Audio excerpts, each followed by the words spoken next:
Hello, everybody. Thank you for coming out to this breakout session. So I have the honor of introducing Nathan Bocks, who's the mayor of Holland. A fun fact, if you didn't know, he actually attended Hope University, where he actually got to meet his wife, and he went on from Hope College to graduate from Marquette University Law School, and he started his own law practice, Central Park Law, and they actually now live here with his 3 children and daughter-in-law. Over the 20 years, he has served on 15 different community boards and commissions, including Lakeshore Habitat for Humanity, City of Holland Board of Appeals, Tulip Time, Holland Hospital Medical Ethics Committee, Hospice of Holland Board, and Holland Bloom Steering Committee. He's been active in many church committees, including the chair of the Overture's Judicial Business Committee of the Holland Classics of the Reformed Church of America, and was a member of the Executive Committee of the Holland Classics of the Reformed Church of America. He has been involved in leadership development and training in Holland for many years, and he graduated from Leadership Holland, now called West Coast Leadership, in 1999, and was executive chair of the program, and he has Distinguished Leadership Award from Holland in 2003, and has been a trainer for the program over 15 years, and he actually helped develop and implement the first curriculum of the Leadership West Michigan. He loves being in Holland, and especially Tulip Time, and has been a tour guide since 1994. And he most recently has been involved with the revitalization and rebirth of the Holland Civic Center place. And he was first elected mayor of Holland in November 2019, and he also serves on the City of Holland Planning Commission. And we are so lucky to have him here for us today. So can we give a warm welcome to Mayor Bocks. It sounds impressive when you hear it all together like that. It wasn't that long ago, 2 of my friends from Hope College when I was here are sitting in the front row, so I've got to be really careful what I say. Wasn't that long ago that I was sitting in the same seats that you were, because we actually did Critical Issues Symposium as well back in the days before electricity. And in the 1989 Critical Issues Symposium, I was actually a student speaker for that, and that was the title of that was The American Dream. Great introduction. Thank you very much. There she is. Thank you for that. I want this to be interactive because although I really, really like the sound of my own voice, I want to hear what you guys have to think, and I want to know what you guys think is important as well. I think that the subject matter today that we're going to talk about today is really important in the greater world that we're living in. It is a very, very fragmented world out there. It is a very, very partisan world out there. But the way we do things here in the City of Holland is completely different than that. And part of that has to do with the people that are there, and part of that has to do with the process that we deal with. As it was said in the introduction, I was elected mayor 3 years ago, never held public office before that. I had done a lot of public service work and found myself when I was working on the Civic Center project that I was doing about 20 to 25 hours a week of volunteer work for the city, getting the Civic Center back up. And for 20 years, I had always kind of toyed with the idea of mayor. I thought it was kind of a cool idea. When I went through the West Coast Leadership Program in 1999, you're asked as the part of that program at the end to make a commitment to the community. It's a leadership development and training program, and it's a volunteer recruitment program for all different aspects of the community. So you're asked to make a commitment at the end of the year. And in 1999, as a 32-year-old guy with a brand new, relatively new law practice and 3 little kids, I was dumb enough to put up on that board that I was going to be the mayor of the City of Holland. 20 years later, almost to the day, I was elected the mayor of the City of Holland. It took me 20 years to get to the point where I really felt like I knew what was going on well enough, and I knew enough about the city, and I had enough experience to be able to do this job. So let me tell you a little bit about the job of the mayor of the City of Holland. It is not as exciting as it sounds, okay? I often say to people, you would be surprised how much power I do not have. We have a 9-member city council. The mayor is just one member of that city council. I have some additional ceremonial duties. I do get to appoint people to boards and commissions, but it has to be approved by the city council, kind of like the advise and consent process between the president and the Senate. But my vote is no more powerful than anybody else's on city council. We have 9 people who are very, very dedicated to this community. And although this community, you may think it's a fairly homogeneous community, there is an incredibly wide spectrum of viewpoints and positions on the city council here in Holland. But we vote almost everything 9-0. And you go, well, how does that happen? I'll tell you a little bit about that in a minute. There are three subtitles to this, and I want to make sure I hit all 3 of them. The first one is how to be a Christian politician, or that's some variation of that. And yes, I am a Christian. I don't often wear that on my sleeve as much as some other politicians do. But when I was first toying with the idea of running for office 15, 20 years ago, a friend of mine said, well, if you ran for office, what would your platform be? And I said, Sermon on the Mount. And she goes, yeah, but you're and I'm going to say a nasty word in the city of Holland, but you're a Democrat. And I said, well, I'm an independent. I vote both ways, but I tend to be more liberal socially than most of the people in the community did at the time. I'm still very conservative fiscally. I believe in balanced budgets and those kinds of things. But I said, you know what? The teachings of Jesus Christ fit perfectly with what the job of an elected official is. My job is to provide for the health, safety, and welfare of the people of the community of Holland. My job is to be a trustee of all of the resources that there are in this community and do the best thing that I can for everyone. And while I don't wear that on my sleeve a lot, I prefer to walk the walk rather than talk the talk, because I think that that's a much more important thing to do. But when we have really challenging issues in this community, falling back on, you guys are maybe too young to remember the what would Jesus do bracelets from, was that like the 1990s or so? You're all looking at me dumbfounded, like, what in the world are you talking about, old man? We used to have these little rubber bracelets. Does anybody remember? Yes, okay. I do play back in my head, okay, if Jesus Christ were looking over my shoulder right now, what would he want me to do in this situation? And that has been an incredibly helpful thing for me throughout my relatively short political career. And it started when I decided to run for office. For those of you who weren't in Holland in the fall of 2019, it was a pretty contentious campaign. I was called a lot of names. I was called a lot of things that probably made my mother upset, my 92-year-old mother who lives here in Holland. And a lot of things were said about me that were simply not true. And with my small political campaign, the small group of friends, all volunteers that were helping me try to get elected, I said, we are going to be relentlessly positive in this campaign. We're not going to say a negative thing about anything or anyone. We are just going to talk about the positive things that are going on in this community and the positive things that we want to do in this community. And that really resonated with the voters. It gave me then the opportunity to become the mayor of Holland. It started in the fall of 2019. You're elected on election day in November, which is a Tuesday, and you become the mayor 6 days later, the following Monday, which is a pretty quick transition to learn how to become the mayor that quickly. I was just starting to figure out what the job was like in about February or March of 2020, and then something happened that changed the world and flipped everything upside down. Did for you guys as well. I went from being part-time mayor, because, oh yeah, I forgot to tell you, the mayor of Holland is part-time. I still run a full-time law practice here in the city of Holland. I am mayor simply part-time. The job is designed to be about 10 to 15 hours a week. It usually is more like 30 to 40 hours a week. The very first month that I was mayor, I had to do a radio interview, and I knew they were going to ask me, because I'd been on that same radio station for years doing a program called Ask the Attorney, and I knew they were going to ask me, how am I balancing my lawyer life and my mayor life, and how much time am I spending on each one? And that interview was at 10:30 on a Friday morning, and I counted how many hours since Sunday morning I had spent as mayor and how many hours I had spent as lawyer. At that point at 10:30 on Friday morning, I had already spent 35 hours as mayor and 35 hours as mayor. So I put in 70 hours, and we're still only in the 5th day of the week. I put in incredibly long days. I was up at 4:15 this morning, already doing social media posts by 6 o'clock this morning after my morning run. I've been to Grand Rapids already and did an interview on 8 West. I came here and wandered around campus because I didn't know where the SCOP auditorium was.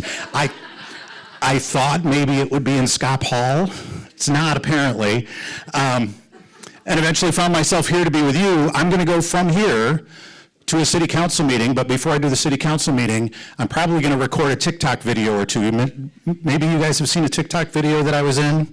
Yeah, you can thank a couple of college interns for that. And do a voiceover for a commercial, and then do the city council meeting, and I'll probably get home tonight about 9 o'clock, 9:30. So I went from 4:15 this morning till about 9 o'clock tonight, and I'll turn around and do the same thing tomorrow. And I love every minute of it, every single minute of it. But what carries me through is that idea of doing the right thing for the people. It's not about me. City manager mentions it frequently. He goes, you know, we all know you lose money every minute that you're acting as mayor, because I charge a whole lot more to be a lawyer than I do to be a mayor. This is a public service thing for me, and that's part of that Christian ethic as well. But what I really want to talk to you guys about, because I'm a strong Christian, but I'm never really that comfortable with the proselytizing part of it, because I'm a flawed Christian, like just about everybody else is. Just trying to do my best with that. But the other issues that we're talking about is, you know, how do you deal with conflict? How do you create consensus? As I said, I am a member of a 9-member city council. And when I came on city council, I was one of the newest members of city council. My vice mayor, my mayor pro tem, had been on city council for 23 years at that point. And I'd known Mike Trethui from the 1st Ward. I'd known Mike for probably 20 years, and I knew that Mike and I were probably as far apart on the political spectrum as two people could be. And I had to sit right next to him and work with him, because he was my vice mayor as elected by the council, and try to get things done. And I view my job as the mayor of the city of Holland is to get things done. Not necessarily what I want to get done, but what needs to get done. And what people often say to me is, why don't you take an extreme position on this? Or why don't you take an extreme position on that? And I say, because my job is to get 5 votes. If we get 5 votes on a 9-member city council, we've got a majority and it passes. But remember, I said most things pass 9-0. Why is that? Because we work really hard ahead of time to work through those issues. Anybody who was here 2 years ago knows that we passed a pretty landmark piece of legislation in the city of Holland. We passed a comprehensive anti-discrimination ordinance in the city that protects every class you can think of in the areas of housing, employment, and public accommodations. And public accommodations means hotels, restaurant. President Skogan, Mr. President, it's good to see you, sir. Yeah. And that was one of the most contentious things that has come through the Holland City Council in decades. They tried to get it passed 9 years prior, and people came for weeks and weeks ahead of time speaking at public comment. And one of the great things about being a public institution and a public body is there's a thing called the Open Meetings Act in the state of Michigan that requires us not only to have our meetings in public, but it also requires that at every single public meeting, we must give the public the opportunity to speak about anything they want to. And every single person gets 5 minutes to speak. And 9 years ago, when they first tried to pass an anti-discrimination ordinance in the city of Holland, there were hours and hours and hours of public comment. And it ended up failing on a 5-4 vote.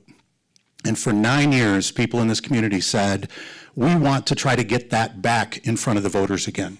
We think that Holland ought to have an anti-discrimination ordinance. And I was asked during the election, it was one of the contentious things about the election, was if that came up again, Mr. Bocks, how would you vote for that? And I said, well, if it came up the same as it did 9 years ago, I would vote for that. And 2 other new council members were asked the same question when they were running. And their answer was the same. I would vote for that. Well, people did a head count. There were now enough votes on city council to pass an anti-discrimination ordinance. I was elected in November. About a week after I was elected, I started getting phone calls and texts and emails saying, bring up that issue. You have the opportunity, pass it, pass it, pass it. And I said, we need to take this slowly. We need to work through this because it's not about just ramming something through in my mind. It's about bringing the community together and moving forward to try to get people behind it. And as we got through November and into December, more people started showing up at that public comment period at the council meeting saying, we want you to bring this back up again. We want you to bring this back up again. We want you to bring this back up again. And one meeting late December, we'd had a whole bunch of people come. And after the meeting, I was talking with the Mayor Pro Tem, Mike Trethewey, very, very conservative, was the only member still remaining on city council who had voted against the Anti-Discrimination Ordinance 9 years ago. I was talking with him and the city manager, and we were discussing what to do about all these people that were coming to council and how we're going to do that.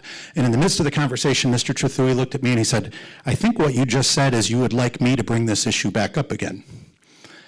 And I thought to myself, that's not what I was thinking at all, but man, that's a good idea. And so we worked it out between Mr. Trethewey and I. I said, Mike, go and talk to the other members of council. It is perfectly all right for members of council to talk to each other outside of the public meeting as long as there's not more than 4 of us. As soon as you get more than 4, you got a quorum and that's a public meeting.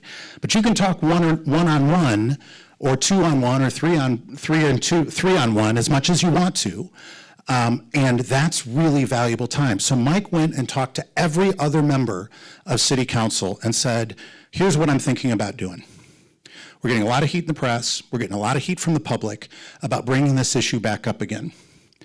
What I would like to do as the Mayor Pro Tem, and as the one whose name keeps getting mentioned in the paper over and over again, that I'm the only one that voted against it, I would like to raise the issue again and ask our city staff to investigate the possibility of doing it again and come back to us with recommendations or with options without a recommendation. Because usually our staff brings forward recommendations and they're really good about that. That's why we have staff, is so that they can go out and research things, figure out what works, what doesn't, and come back to us with some options, but a recommendation, go, this is what we think you ought to do.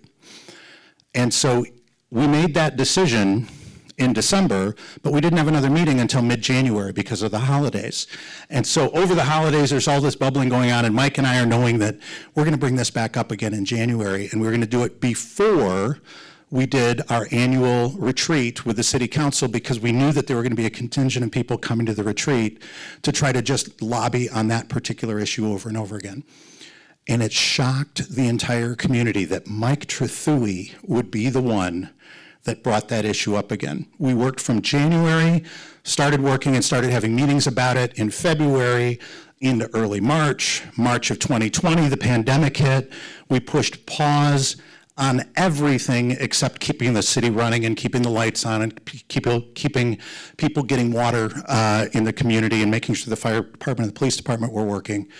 But long about July or August, I started getting calls and texts again from the people who were really adamant about moving this forward, saying, we need to move this forward, we need to move this forward. So we started the process up again in late July, and we had literally hundreds of people showing up at our city council meeting on both sides of this issue at public comment to talk about it. And we as council members would discuss it.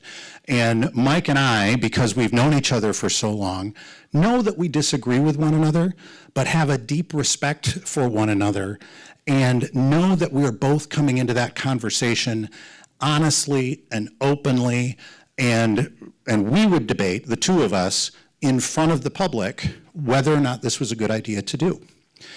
And it didn't hit me right at the time, but the city manager mentioned it to me later. In the midst of one of those debates, Mike said to me, looked at me and said, we're talking about providing protections for particular groups of people and particular classes of people, for everybody in the community. Why in the world would we put ourselves in a position to put a law out there that says that? And I thought for a second, and I turned and looked at Mike and I said, Mike, why wouldn't we? And that flipped it for Mike. We continued to have another couple meetings. The last meeting where we were going to actually decide this issue, the meeting started at 6:30 at night. We listened to public comment from 6:30 till about 11 o'clock at night. Just a solid stream of people during the pandemic. We had people lined up outside. We had video monitors outside. We had speakers outside so people could listen. We were live streaming it on YouTube. We were live streaming it on the radio so that people could hear it. And until 11 o'clock, we let the public say what they wanted to say. And there were people who had, to put it mildly, very, very strong opinions on one side or the other. But we maintained civil discourse. And that is one of the guiding principles for us at the City of Holland, is we require civil discourse. The mayor makes a speech at the beginning of every meeting, at the beginning of every public comment meeting, talking about what you can do and what you can't do. And we were especially strict about it during those meetings where we knew that there were people who were angry with one another and that had very, very strong opinions. We said, all of your comments must be directed toward us, not toward anybody else in the room. We're not going to respond to any of them here because that's not the time to do that. But every single person must be civil.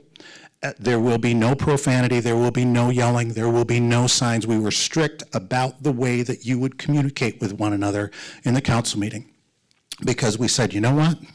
We as council members speak to one another respectfully. We speak to you respectfully. And we expect that you're going to speak to us respectfully and to each other respectfully. And as the mayor, I was able to say that because I knew sitting right next to me was the mayor pro tem, who was also essentially the sergeant at arms, who was going to back me up on that. And I knew that the two of us, and that the public knew, that the two of us saw the world very differently from one another, but we were in lockstep in the civil discourse question. And so we went through it about 11 o'clock till about 11 o'clock at night, and then we as council started discussing what we were going to do, what we shouldn't do. We'd had multiple meetings ahead of time. It got to be 1:30 in the morning, and we were getting very close, and one council member was looking to see if we could do one amendment to it that would provide some carve-outs for nonprofit religious organizations. And we looked at the city attorney who attends our meetings, and we said, well, what do you think about that? And he said, well, I will have to go back and actually do some legal research on that, and we'll have to come back at another meeting if we're going to do that. And all of us kind of went, because we knew if we did another meeting, what would we have to do? Another 6 hours of public comment, all from the same people that we had been hearing from over and over again. And one of the most famous lines that the city manager has ever said is he looked over at the council member and he looked and he goes, Quincy, it's 1:30 in the morning. And I did a head count, and I think I had figured out by that point that we had enough votes to pass it, and we'd gone through this process for the last 8 months. And so we called the question to have the vote come in. Vote on that came in, not 5-4, 8-1. Even the most conservative members of the Holland City Council, after having the opportunity to engage in civil discourse with one another, were able to come to an agreement because we had talked enough on it to be able to get it across the line. And that ninth vote, and he's taken a lot of heat on it, and I really don't think it's fair, as Quincy Byrd was the one who had asked the question about the amendment. We came back later and investigated that amendment to see if we needed to amend the ordinance to fill that in. And once the city attorney had gone and done the research on it, Mr. Byrd was completely convinced that we didn't need that amendment. So I think of it as a 9-0 vote. So even the most controversial issue that has happened in this community passed 8-1 with a very, very divided council. There's one other example I'm going to give you, and then I want to start having you guys ask me some questions about stuff. Because, as I said, I love the sound of my own voice, but I like to hear the sound of yours as well. The other issue that we've had that's been a really controversial issue, and we've done a ton of things in the 3 years that I've been mayor, but one that I'm sure you were all paying attention to because it is a really riveting thing, especially when you're a college student.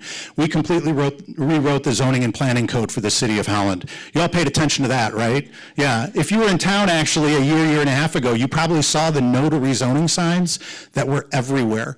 We were looking at completely rewriting the zoning code, one, to modernize it because some parts of it were 75 to 100 years old.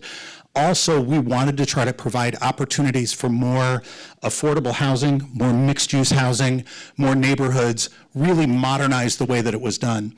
And we got very strong public opposition, as you may have seen from the signs, on a couple of different issues. There were actually just 3 small issues, and one of them had to do with lot sizes in the historic district area. One of them had to do with accessory dwelling units, and honestly, I don't even remember what the third one is anymore. And we as council wrestled over those as to whether we should do it or not. And council came to a decision, the meeting before we're going to have the vote, that, you know what? Those 3 things, although I think just about every member of council thought they should be in there, we decided to carve them out. Because we said, you know what, it's been a really rough couple of years for folks. People are really stressed out. We don't want to create any more stress in this community. And in a conversation that we were having about it, actually the new mayor pro tem, Scott Corbin from the 5th Ward, Scott's also very, very conservative, is on the opposite end of the political spectrum than I am, but I handpicked him to be Mike Trethui's replacement because I absolutely love the idea of a mayor who's on one side of the political spectrum and a mayor pro tem who's on the other side, because then when the 2 of us agree on things, just about everybody comes to the table. In those conversations about the UDO, Scott and I were going back and forth on particular issues, and Scott was hammering home. And I would make a comment, and Scott would make a comment, and back and forth. And finally, Scott was really getting angry about things. Mr. Corbin was getting very angry about things. And finally, one of the staff members who was presenting to us and trying to answer some of the questions that we were raising looked at Mr. Corbin, and he goes, "Mr. Corbin, I don't know what you're so upset about. The mayor agrees with you on this." Mr. Corbin wasn't actually listening to the things that I was saying. I was agreeing with him on carving out those kinds of things. And that kind of flipped a switch in his head as well of, oh, this new mayor guy actually listens and is willing to bend a little bit and compromise on things and move something forward that's going to be good for all of the people and not push too hard. And that's also been a really key part of this, of trying to get things done, is going, I knew on the Anti-Discrimination Ordinance, I could have gotten that passed in the first month that I was in office. I could have said to staff, write an ordinance or bring the same one back from 9 years ago. We know we've got a 5-4 or a 6-3 vote on this. But it was much more important to work for 8 months and bring those other council members along and to bring the community along with it as well. And with the UDO, UDO was the Unified Development Ordinance, is the rezoning. It was very, very important to have those discussions and carve 3 issues out that I actually think were very, very valuable issues, but I wasn't willing to throw out the entire ordinance or have it fail over those 3 issues that we figured maybe we can bring them back at some point in the future. Because the arguments against them were really not legitimate arguments. They were scare tactics that I believe people were using to try to get it to fail. I wanted to get that thing across the line, and we did. So it's really, really important to have those communications. And what I think has made it work for us on council is a couple of different things. One is we're nonpartisan. None of us are affiliated officially with any political party. And that's written out in the city charter. So none of us is a Democrat, none of us is a Republican. When I was running for office, people would ask me all the time, are you a Democrat or Republican? I said, it's an independent office. Nonpartisan. I'm not either one. They said, no, but really, what do you think about Donald Trump? And I said, what does Donald Trump have to do with fixing potholes in the city of Holland? Doesn't have anything to do with that at all. And people are like, well, what do you think about, this partisan issue or that one? I said, no, let me tell you about the issues in Holland. And after having the opportunity to talk face to face with people about the issues in the community, I had people who were on far opposite end of the spectrum from where I am going, oh yeah, I really agree with you on that. I think that that's a great thing to do. And a lot of those conversations I would walk away and go, wow, they have absolutely no idea what my partisan politics issues are, but my partisan politics issues and views don't come into my mayor job. My mayor job is to represent the people of the city of Holland in a nonpartisan manner. And so that's what we do there. And the other issue that I think is key for us in council is that we have dinner with each other before every meeting. We sit together for about an hour, and because there's a quorum of us, we're not allowed to talk about policy issues. We're not allowed to talk about what's on the agenda. We're not allowed to talk about anything that might be part of a vote that we're going to have at some point in the future. So what it forces us to do is talk about our families, to talk about our kids, to talk about what's going on in our lives. And so even though we can be very, very opposed in terms of our political views, we're friends with one another. And that, I think, is a huge advantage. That face-to-face is really, really important. And we noticed how important that was when during COVID, we didn't have dinner together anymore. And we held our meetings by Zoom. And we didn't see each other and interact with one another personally.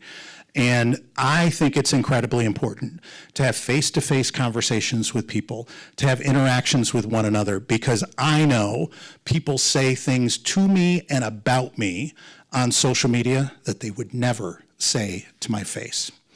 You know, absolutely important to have those personal conversations. I'm a big social media guy, don't get me wrong. I think it's great. I think it's a great way to be able to communicate, but it does not replace that personal interaction with folks where I've had people who have been really, really mad at me and think that I am the worst person in the entire world and that my entire goal is to destroy the community and the social fabric of the city of Holland, Michigan, and how in the world could anybody possibly allow me to be a mayor? Then have a conversation with me and sit down and go, oh, he's an all right guy, I guess. He's kind of fine. So those are the really important things in my mind to be able to get that communication working in the political realm. Can we do what we do here locally at the county level or the state level or the federal level? It's a little bit harder. It's a little bit bigger reach. But what it takes is people who are willing to do that. Because on the local level, we could be at each other's throats as well. But that relentless positivity that I brought into the office and into the council chambers has spread throughout the council, where people were distrustful initially, were suspicious initially of this new mayor who had never held office before, hadn't been a council member. I think I'm the first mayor in more than a generation that has not been a city council member first. Even though I knew all of the members of council ahead of time, I'd never sat at the table with them, and believe me, it is completely different sitting in the audience than it is sitting at the table. Those are completely different experiences. They didn't know what to make of me. They didn't know what to think of me. So I had to work really, really hard to build those relationships, to build that trust. And by saying, I didn't have any choice with Mike Trethui as being my mayor pro tem, but I did have a choice when Mike retired who the next person was going to be. And I made sure that I lobbied with the other council members to make Scott Corbin the mayor pro tem. And some of them looked at me like, why would you want to do that? You and Scott don't agree on much of anything. I said, we don't agree on policy, but we agree on process. And we agree on how things ought to be done and how the conversations ought to be had. And I am much more interested in serving with and trying to develop policy with somebody who is diametrically opposed to me on policy if they're willing to talk, because I know I can learn from them and I know that they can learn from me. I'm much more interested in doing that than somebody who's in lockstep with me who's a nut. I don't want that at all. And our council's great, but you know in the political world there's some nuts out there, and I would much rather be aligned with people who disagree with me on policy, but who are good people who are trying to do it for the right reasons. I've talked enough. Questions you guys have? It's your shot at the mayor. Yes.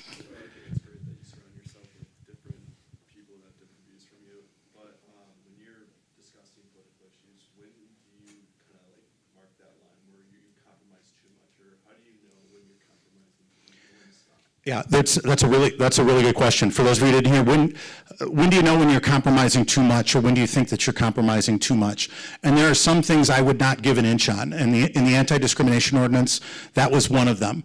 There were people who wanted to carve out protections for the LGBTQIA community, who said, we don't need to include that. That's getting a little bit too difficult. There's hard questions. We got really lucky that the Supreme Court actually came down with a decision right about the time we were starting to discuss that, and the Supreme Court did a lot of the hard work for us. But there were still people in the community who said, no, let's just carve that out. That's too difficult to do. And as I said in the city council meetings at the time, because I'm sure you all watched all of the discussion that we had on this, I was really impacted by my dad in that process. When my son, who graduated from Hope College 5 years ago, was in kindergarten, we had Grandparents' Day in kindergarten. Y'all remember Grandparents' Day when your grandparents come to kindergarten? Parents and grandparents. So I went, and my dad went with me for Duncan's kindergarten visitation day. And so I'm sitting with Duncan at the circle, and my dad's off talking to some other little girl the whole time that we're there. And when it came time to all sit in a circle and kind of introduce who was there, my dad wasn't sitting with me and with my son. He was sitting with a little girl who didn't have anybody there for her that day.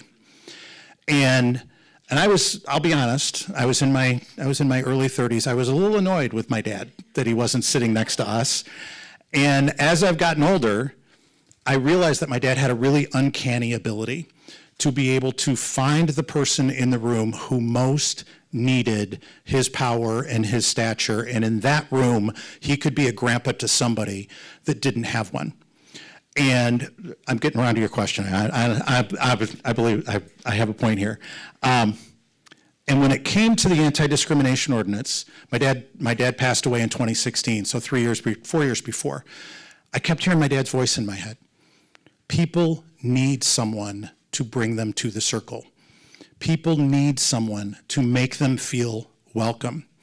It's not just about it's not just having an open seat at the table, because somebody mentioned that to me. Well, we can just provide an open seat at the table. And I said, do you remember junior high when you'd walk in the cafeteria and you have the tray in your hand? Just because there was an open seat at a table did not mean you were welcome at that table. It didn't. And that kept ringing in my ears, because I was that nerdy kid in high school. Surprise, surprise, or junior high. I wasn't nerdy in high school. Well, most of high school.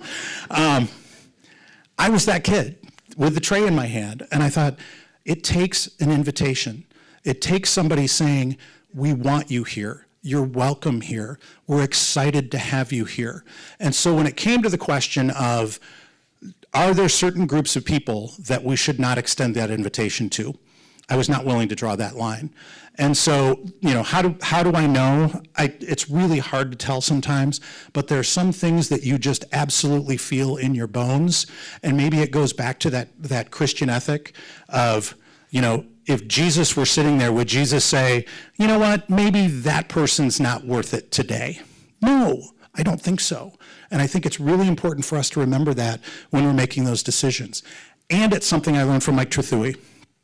Mike often said, he goes, I've been elected and reelected in the first ward. I have never once voted thinking that this vote is what's going to make the difference between getting me elected or reelected. He said, I've never voted to get reelected. I've always made the hard decision, regardless of what the outcome was going to be for me and my job, because I wanted to be able to sleep well at night. I wanted to be able to look myself in the mirror. And that's, with some things, that's completely it. That's completely it. So, other questions? Yes? So, am I correct in saying that you were essentially, when you were talking about the religious exemptions for that, you were saying they kind of weren't needed, and that was why you didn't want to really put a lot of effort into passing that? Kind of yes, kind of no. So the question was, did I think that the religious exemptions weren't needed or not needed, and that's why we didn't put a lot of effort in it? We weren't sure. The night that we made the vote, we weren't really sure yet. But we knew the process that we had gone through, weeks and weeks of hours and hours of public comment at the meetings. And at that point, we said, you know what, is it worth not voting tonight and going through that process again to find that answer, or should we circle back around later? And we made the decision to circle back around later, and after the city attorney looked at it, the city attorney said those protections and those carve-outs are out there. Because our ordinance, for those of you who are really interested in the details of the ordinance, our ordinance is modeled after the state of Michigan's Constitution and the U.S. Constitution. We actually don't provide a single protection in the city of Holland that is not already provided at the state and the federal level. And all of those carve-outs that are provided at the federal level and provided at the state level are provided here. Now, if you were paying close attention to what I just said, you're thinking, wait a minute, what did they actually do in Holland that didn't already exist? Legally, not really anything. But we made a really strong statement to the community. We did. We said to the community, this is something that we think is really important.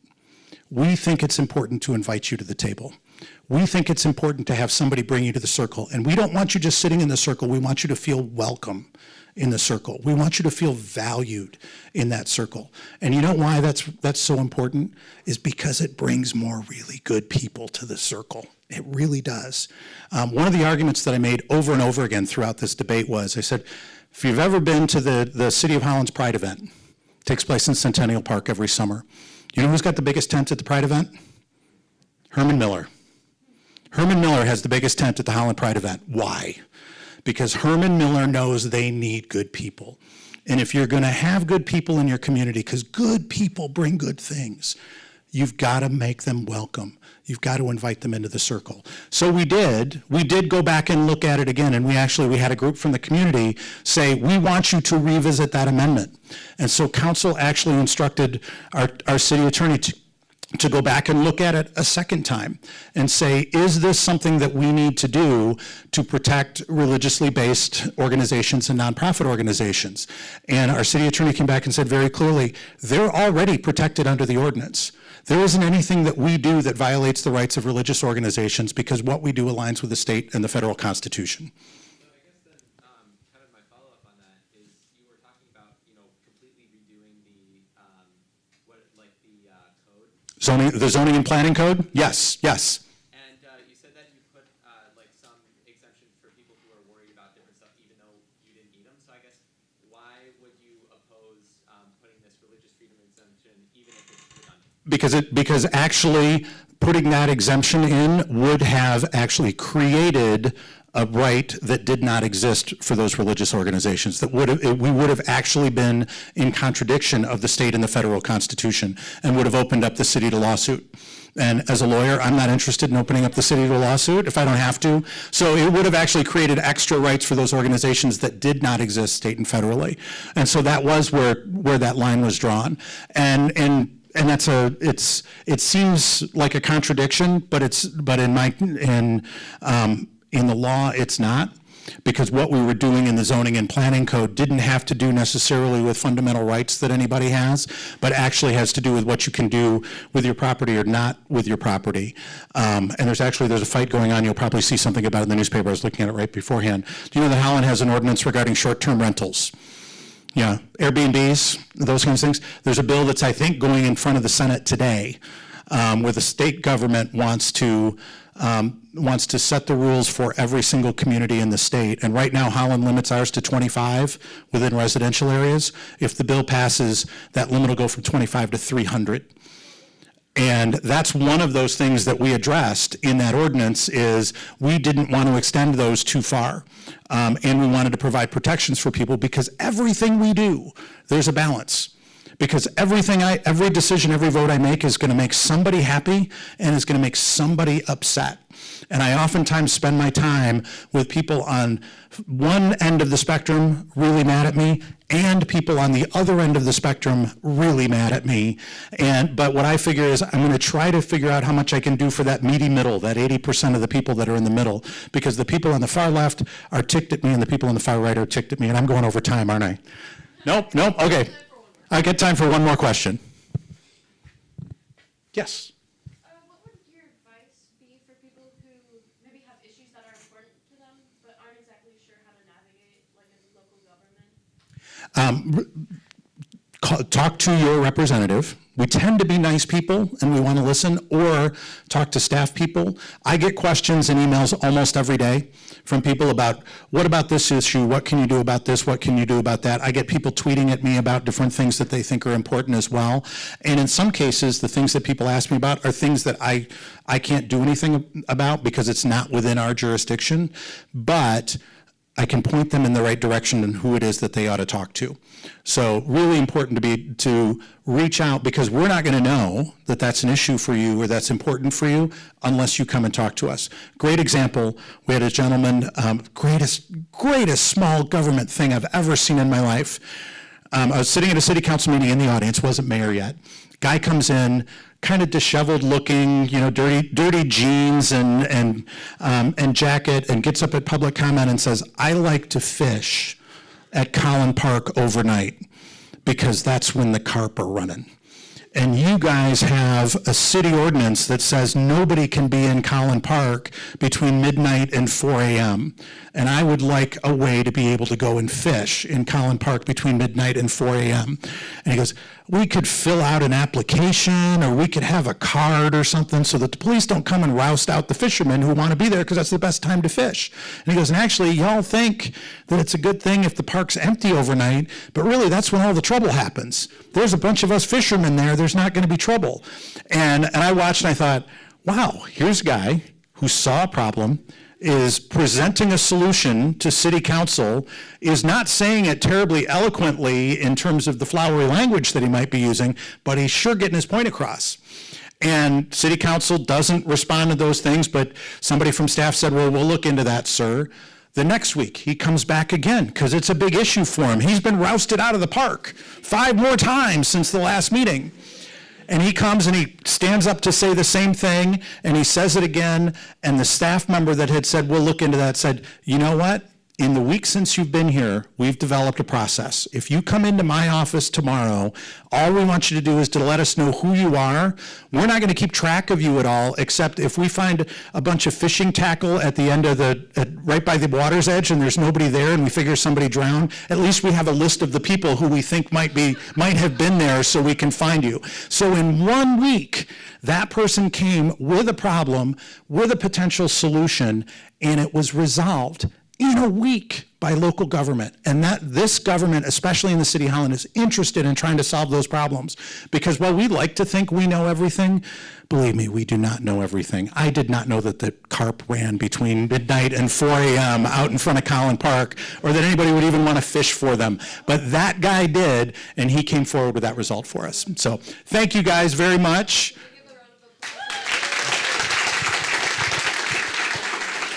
And if you're interested, there is a city council meeting tonight at 6:30. It's a study session, but we have public comment at study session too, so if you want to come and talk to city council, you can do that. You're welcome every Wednesday night, except for the 5th Wednesday of the month. 6:30, we always start, excuse me, 6 o'clock now we always start, and you can have up to 5 minutes to talk about anything you want to in front of city council. So thank you guys. Thank you. The second round of breakout sessions will be starting at 1:30, and they will be in 2:30. Sorry, in Widenet's auditorium, which is in Graves Hall. That one is the religion one, and then the other one is media, which will be in Jack Miller. There'll be more goodie bags. Feel free to check those out, and then there'll be a Q&A at 3:25 in Jack Miller. Thank you all for coming out to this breakout session.